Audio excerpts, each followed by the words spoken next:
L'église évangélique La Bénédiction 6 à Adjamé 220 logements, en collaboration avec Sylviane et Samuel Ministries, présente l'heure de la restauration.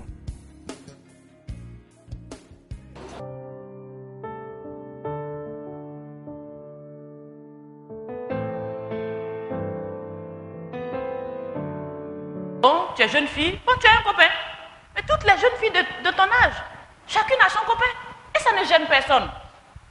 C'est-à-dire, c'est une nature. C'est ça même qu'on dit que c'est bon même. Au moins, tu sais choisir, tu sais prendre le temps de bien regarder avant de prendre, n'est-ce pas? Voilà, tu es un jeune homme. Bon, tu es tellement beau. Bon, tu passes ici, après, oui, mais vraiment, tu as le vent en poupe. C'est-à-dire, ton péché même devient des qualités. Oui. Quand tu peux maintenant les changer facilement, on dit, ouh, c'est bien ça. Hein? C'est-à-dire, ton péché devient qualité. Tu deviens un homme puissant, un homme fort. Vous voyez le monde. C'est le péché qu'on glorifie. C'est le péché qu'on élève. N'est-ce pas? Donc, il faut prendre conscience que le monde est un monde de pécheurs. Et que le monde vit dans le péché. Et que ce monde-là est le monde du diable. Le monde de Satan. Mais toi-même, tu dois maintenant commencer à réfléchir.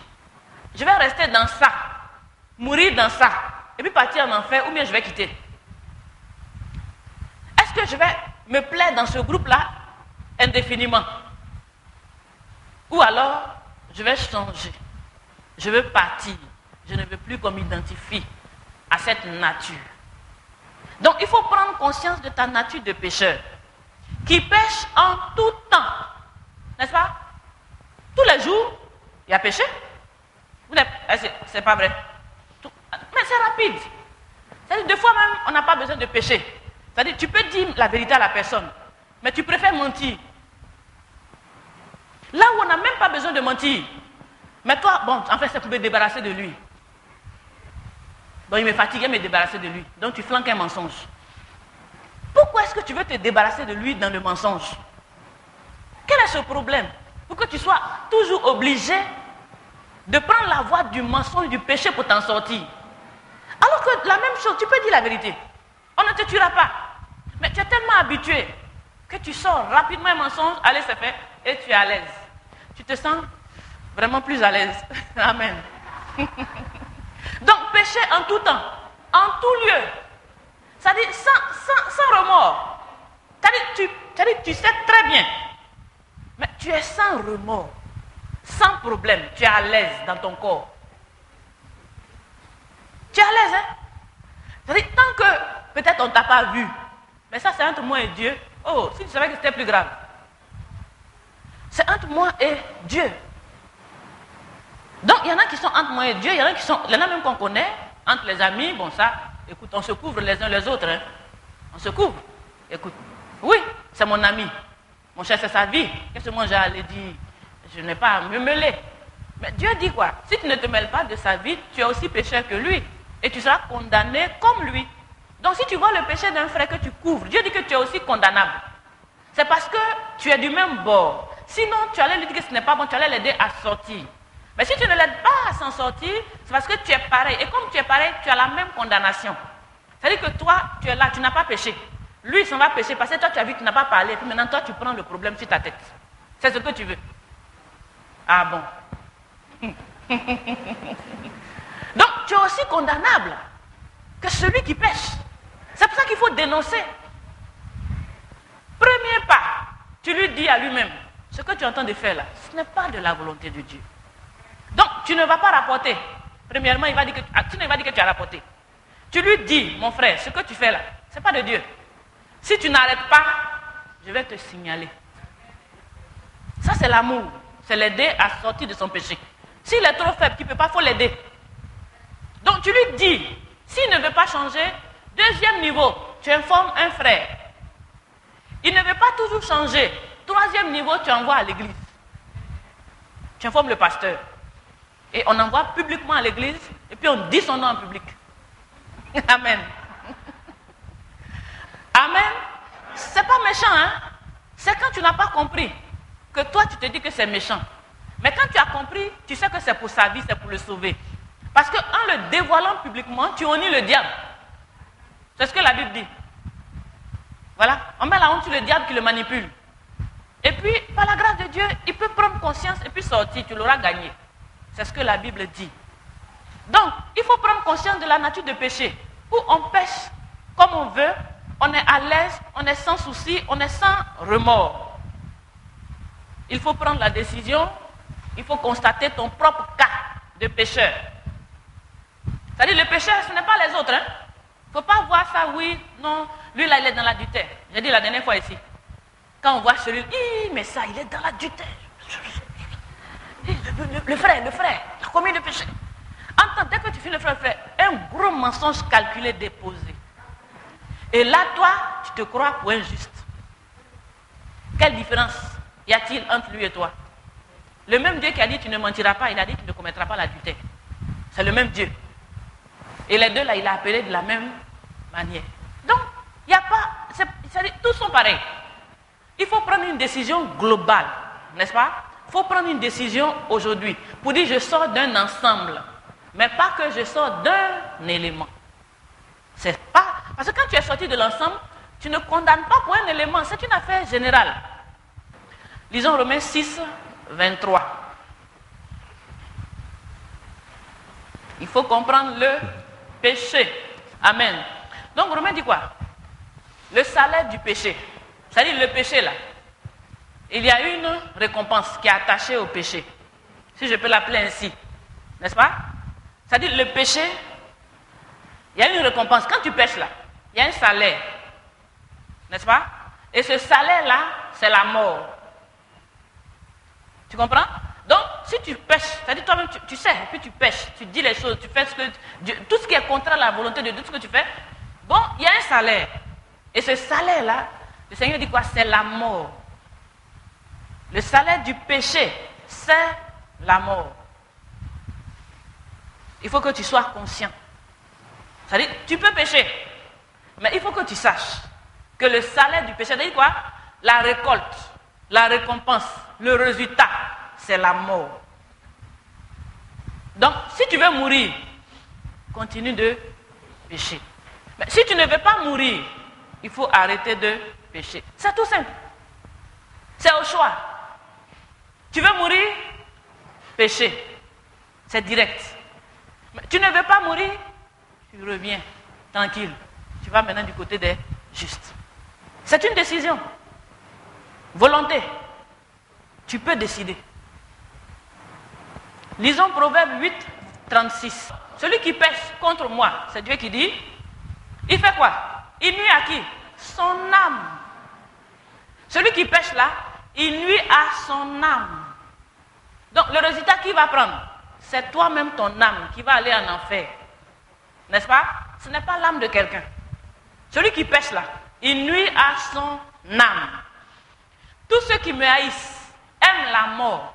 Parce que pour Dieu, si tu décides de faire la volonté contraire, c'est que tu ne l'aimes pas. Il dit quoi? Si tu m'aimes, garde ma parole. C'est pas ça?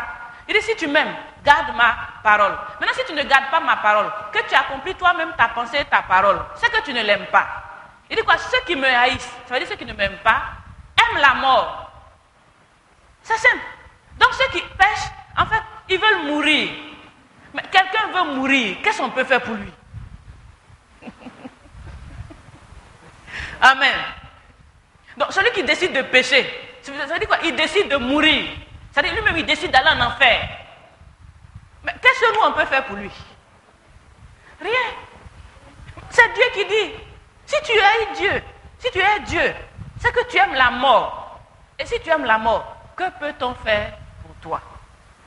C'est pour ça que si tu n'aimes pas la mort, tu vas arrêter de pécher. Tu vas aimer la vie. Et la vie, c'est arrêter le péché. Tableau suivant. On dit l'âme qui pêche, c'est celle-là même qui mourra. C'est vrai qu'on dit Adam a péché. Mais si tu es mort, ce n'est pas à cause d'Adam. Hein? Ce n'est pas à cause d'Adam. Adam a péché, lui il est mort. Mais chacun va payer lui-même pour ses propres péchés. N'est-ce pas? C'est vrai, Adam a péché. Mais ce que toi tu as fait, c'est Adam qui a fait. Hein? Non? Donc le père va payer pour ses péchés, mais le fils aussi va payer pour ses péchés. Chacun paye pour ses propres péchés. Ce n'est pas quelqu'un. On ne peut pas accuser quelqu'un. C'est vrai que nous sommes tous condamnés, mais chacun meurt pour ses propres péchés. Dieu est juste. Il ne prend pas affaire de quelqu'un pour mettre sur la tête de l'autre. N'est-ce pas? Il ne prend pas le problème de quelqu'un pour charger l'autre. Chacun charge son propre colis. Puisque à la porte, chacun va se présenter individuellement. Papa ne sera pas là, maman ne sera pas là. C'est toi et Dieu. Donc chacun va porter son propre bagage. On dit c'est l'âme qui pêche qui mourra. 1 Jean 3,8. Il dit celui qui pêche est du diable. Parce que le diable a péché depuis le commencement. Or, le Fils de Dieu est apparu pour détruire les œuvres du diable. Présentement, nous sommes en train de détruire les œuvres du diable. Qui croit? Amen. C'est ça. Nous sommes en train de détruire les œuvres du diable. Vous révélez comment est-ce qu'il vous manipule et vous envoie en enfer. Pour que vous preniez conscience, que vous décidez de ne plus mourir, mais de vivre pour Dieu. Donc, il dit quoi? Celui qui pêche du diable. Donc, comment voulez-vous qu'il soit venu du monde, ou alors des autres églises, qui viennent dans la maison de Dieu, et qui continuent de pécher, qui, logiquement, sont des enfants du diable, compris pour eux, qu'il n'y ait pas de résultat, et qu'ils accusent le pasteur. Vous comprenez un peu? C'est-à-dire que voilà des gens qui sont venus du monde, et qui n'ont pas fini avec le péché, qui sont toujours des pécheurs. Mais étant pécheurs, Dieu les considère comme des enfants du diable. Mais le pasteur ne sachant pas qui est qui. Puisque sur les visages, ce n'est pas écrit pécheur. Il n'y a rien. Au contraire, quand tu le vois, souriant, tout beau, gentil, tout mignon, n'est-ce pas? Donc le pasteur, lui, il ne sait pas. Il n'a pas les yeux pour... Mais Dieu, lui, il sait. Donc il vient, il vit sa vie de péché. Et il vient, oh, pasteur, prie pour moi. Mais Dieu, un enfant du diable cherche une prière. Un enfant du diable veut une bénédiction. Qui accorde quand le pasteur prie? C'est Dieu. Donc, si tu viens blaguer, tu blagues qui? Tu te blagues toi-même. Parce que lui, l'innocent, il ne peut que prier. Il va le faire. Mais celui qui accorde, c'est Dieu. Donc, tu l'auras quand lui, il l'aura accordé. C'est pour ça ça ne sert à rien de faire du semblant devant les hommes. Le semblant ne va pas payer. C'est inutile. Ne gaspille pas tes énergies pour rien. Investis dans autre chose, ça va te rapporter. C'est Dieu qui te voit. C'est Dieu qui te bénit. C'est Dieu qui fait toutes choses. Tableau suivant. Donc, on dit le péché conduit à la mort. Il faudrait que vous sachiez cela. Le péché, là, sa conséquence, sa récolte, c'est la mort. Et puis la mort, c'est quoi? La mort, premièrement, quand Dieu parle de mort, ça dit que tu seras séparé de Dieu éternellement. Tu ne verras plus jamais Dieu. Tu n'entendras plus parler de Dieu. Toi, tu seras dans l'enfer, dans les temps de feu. C'est Dieu qui a créé et c'est lui qui a dit. Moi, je crois. C'est tout simple. Moi, en tout cas, j'aime pas les surprises dans ma vie. Amen. Moi, j'ai choisi de ne pas aimer les surprises. L'histoire où on dit, attends, on va voir, on ne sait jamais, peut-être qu'arriver là-bas, peut-être que il s'est écrit, mais ce n'est pas ce qui va être. Et puis, on va laisser comme ça au hasard. Et puis, on va jouer avec la vie, être léger. Et puis, du coup, on passe de l'autre côté. Et puis, te voilà dans le feu. Hein? Et tu ne peux plus sortir. Et puis, c'est fini. Ça, jamais, ça ne va pas m'arriver. Je n'aime pas les histoires au hasard. Non. Je ne joue pas au hasard. Je ne joue pas. Ça dit, ma vie là, je ne joue pas bini avec ça. Si Dieu a dit, moi je préfère croire maintenant. Ça ne me coûte rien que le paradis. Pourquoi je vais tenter cette histoire? Pour dire, ah, peut-être ça sera vrai, peut-être ça ne sera pas vrai. Mais et si c'est vrai? Et puis tu es déjà parti. Tu ne peux plus revenir en arrière. Tout est déjà gâté. Tu fais comment? Moi, en tout cas, j'ai décidé de croire. Si tu es sage, tu vas aussi croire. Au paradis et à l'enfer. Et puis tu vas choisir le paradis maintenant. On a la possibilité de choisir maintenant. Pourquoi Pourquoi ne pas choisir? Oui, il nous dit qu'on peut choisir le paradis maintenant. Et tout est là pour pouvoir accepter, être dans le paradis, être justifié. Tout est là. Mais ça te coûte quoi de choisir que de jouer avec le feu?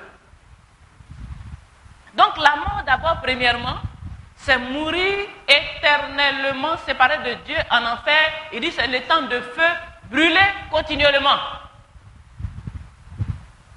Il a envoyé le feu sur Sodome et Gomorrhe, hein? C'est ça? C'est le feu qu'il a envoyé là-bas, souffle de feu. Voilà, du souffle et du feu. Il a brûlé Sodome et Gomorrhe. Il a envoyé l'eau, on appelle ça le déluge. Il a noyé tout le monde, au temps de Noé. En tout cas, il ne blague pas. Il ne joue pas. Si tu ne le connais pas, apprends à le connaître. Il est amour pour ses enfants, mais il est terrible et dangereux pour ses ennemis. Ah oui, il a deux côtés. Il dit qu'il faut le craindre. C'est quand tu ne le connais pas que tu joues à lui. Mais sinon, il a deux côtés. Il est lion et puis il est agneau. Il est lion et puis il est agneau. Moi, j'ai choisi d'être du côté où il est agneau.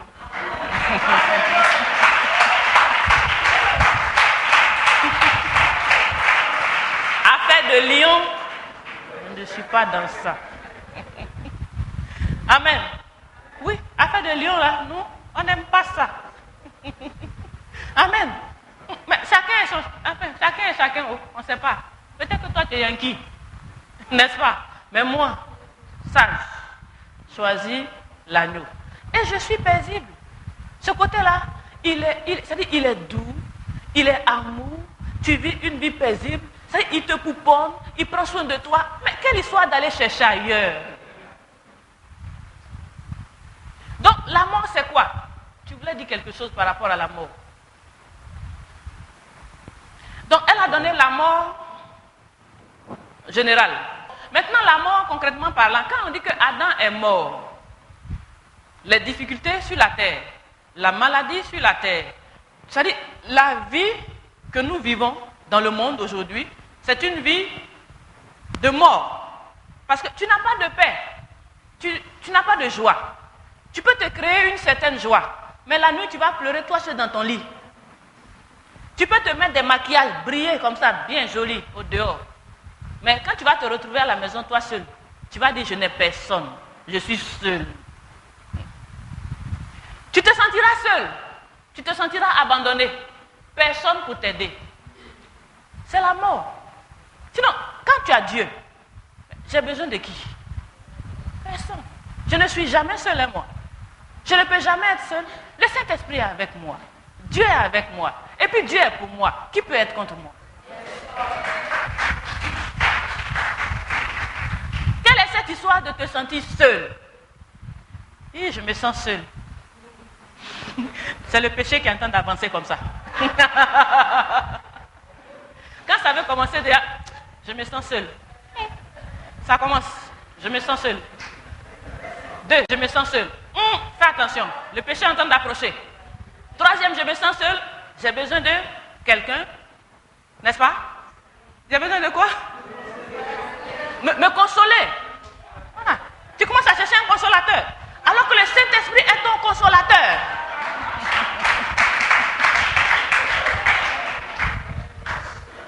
Le Saint-Esprit est ton consolateur. Comment tu fais pour toi là? Et puis tu te sens seul. On dit tu es avec Dieu. C'est vrai qu'on était séparés de Dieu. On ne connaissait pas Dieu. Et on était effectivement seuls dans le monde. Parce que les difficultés, il n'y avait personne pour nous aider. Aucun parent. On va te blaguer, on va te raconter des histoires, mais on ne pourra jamais faire comme tu veux. Mais Dieu merci. Nous qui étions seuls, orphelins et abandonnés, notre Père est venu. Et notre Père est le Dieu de la terre. Notre Père est le roi des rois. Notre Père est le Dieu le plus puissant pour toutes choses. Mais maintenant que tu as ton Père, mais pourquoi est-ce que tu peux te sentir seul? As-tu rencontré vraiment ton Père? Il faut te poser la question. Parce que quand tu l'as rencontré, quand tu l'as en toi, quand tu vis en toi, tu n'es plus jamais seul. Le Saint-Esprit est en moi. Mon corps est le temple du Saint-Esprit. Moi, je parle avec lui. Il faut converser avec ton papa. Oui, il faut parler avec lui. Il va t'expliquer les choses cachées, comme on le dit. On dit les choses cachées, il révèle à ses enfants bien-aimés. Donc, si tu es là, il n'y a pas... Bon, commence à parler avec ton papa. Seigneur, je veux comprendre telle chose. Avant-hier, je lui ai demandé comme ça, je voulais comprendre quelque chose. Et puis, hier soir, comme ça, j'étais là, et puis paf, il me donne... Je dis, mais Seigneur, mais tu es trop bon. Je n'arrivais pas à comprendre un passage. Je dis, mais Seigneur, il faut que je comprenne ce passage. Explique-moi, s'il te plaît, papa. Je dis comme ça. Et je finis avec. Et comme je le connais, je sais qu'il va m'expliquer. Et au moment où je m'attendais le moins, hier soir, paf, réponse est venue, je dis, gloire à Jésus. Amen. Non, il faut expérimenter ces choses. C'est-à-dire, tu poses la question, et puis il te répond. C'est trop beau. C'est merveilleux. C'est-à-dire, tu es confiant, c'est-à-dire, tu sais qu'il te connaît. Tu sais que vous êtes en relation. Et tu sais que vous vous parlez. Donc, commence à pratiquer. Communication avec ton Père. Commence à pratiquer cette communication, cette intimité avec Dieu. Cette communion avec le Saint-Esprit. Il va te révéler beaucoup de grandes choses. Parce que c'est lui qui révèle. La mort, je dis, c'est tout ce que nous connaissons comme problème. Donc quand Dieu commence à frapper, c'est-à-dire quand le péché abonde quelque part, que Dieu envoie la mort, ça court maintenant, ça cherche les églises et les pasteurs. Malheureusement, quand ça arrive, au lieu de freiner, et puis dire attention, péché. Attention, péché. Dépouiller, dépouiller, dépouiller. Quand le péché est sorti, la solution vient d'elle-même. Ce n'est pas un pasteur. C'est Dieu qui donne la solution. Donc c'est le péché qu'il faut attaquer. Et permettre à la personne de quitter le péché pour rentrer dans la vie de justice. Parce qu'il ne s'agit pas d'abandonner je vous dis. C'est conscience générale et totale pour dire, bon, moi là, j'ai fini. C'est une décision. Ce n'est pas que je laisse ça maintenant, et puis je fais celui-là, j'abandonne voler, et puis je gagne l'hypocrisie. Non. Non, c'est une décision totale. C'est une vie de pécheur qu'il faut abandonner. Tableau suivant. Il dit, ce sont vos crimes qui mettent une séparation entre vous et votre Dieu. Ce sont vos péchés qui vous cachent sa face et l'empêchent de vous écouter. Quelqu'un que Dieu ne veut pas écouter. Moi, je peux faire quelque chose. Le pasteur peut faire quelque chose. Le jeune peut faire quelque chose. Ok, qu'est-ce qui fait que Dieu ne veut pas le coucher? C'est péché. Donc, il faut passer par la résolution du péché. Pour que maintenant Dieu l'écoute. C'est ça que je dis quoi? On va étudier là la suite, la résolution du péché. Comment est-ce que Dieu règle le problème du péché? Parce que les hommes n'ont pas compris. Ils pensent qu'avec Dieu tu pêches et puis tu dis, Seigneur, pardonne-moi. C'est pas ça. Ça ne se passe pas comme ça. Dieu a un processus, une manière de résoudre le péché. Si tu ne prends pas cette manière, encore tu es dans le péché. Parce que c'est disposition contraire.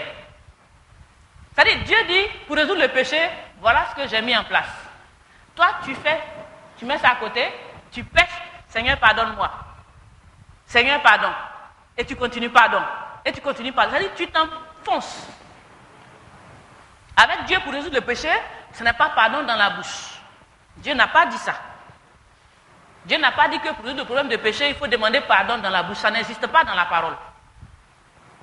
Il n'y a pas de verset qui dit que si tu as péché, il faut aller demander pardon à Dieu dans la bouche.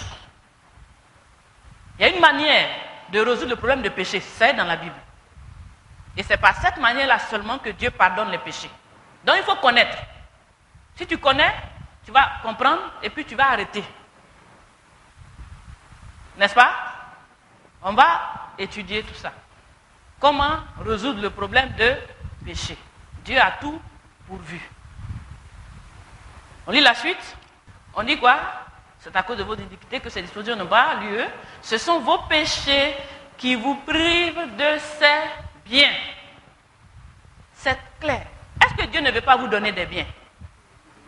Bon, qu'est-ce qui fait que vous ne recevez pas? Ça dit, Dieu, moi je dis, il est trop gentil. Parce qu'il nous dit tout clairement. C'est-à-dire, Dieu là, il met la responsabilité sur toi. C'est ce que tu dois comprendre. C'est toi-même qui es le responsable de tes propres problèmes. Ce n'est pas quelqu'un. Donc arrêtons d'accuser les sorciers.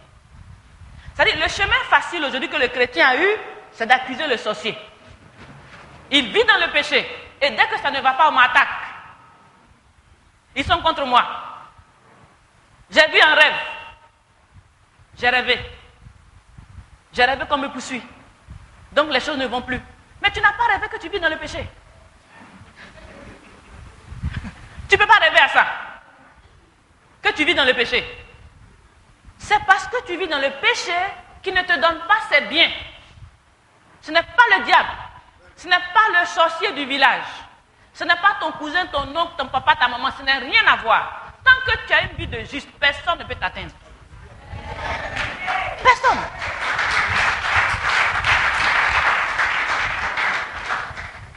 Quand tu es justifié, tu es un enfant de Dieu.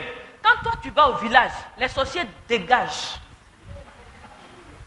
Je vous dis, parce qu'ils savent dans le spirituel qui arrive. Mais si toi, pour aller au village, tu dois demander prière de couverture. Et j'ai prié pour toi. Comment je vais faire? Mais ça me fait mal au cœur. Tu n'as pas besoin de couverture. Tu as besoin d'être justifié. Et tu seras caché en Christ. De manière à ce que pour t'atteindre, il faut atteindre Christ. Et pour atteindre Christ, il faut atteindre Dieu.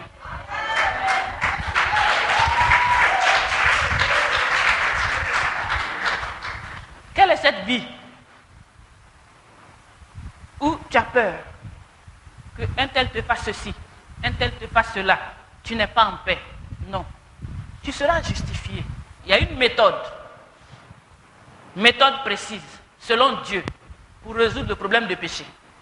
Et il faut comprendre cette méthode, il faut rentrer dans cette méthode et finir définitivement avec le péché, de sorte que tu mènes une vie paisible. Une vie paisible. Que Dieu te voie maintenant parmi les justes. Que Dieu te compte comme membre du royaume. Et non comme faisant partie de l'Église, mais membre du monde. Il faudrait que la différence soit claire. Que tu saches toi-même à qui tu appartiens. Que Dieu vous bénisse.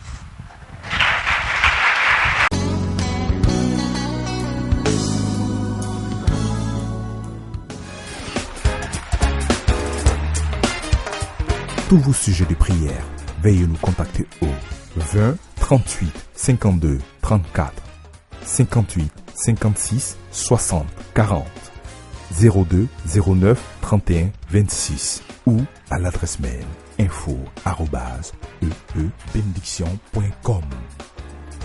Église évangélique La Bénédiction, pour ta prospérité à tous égards.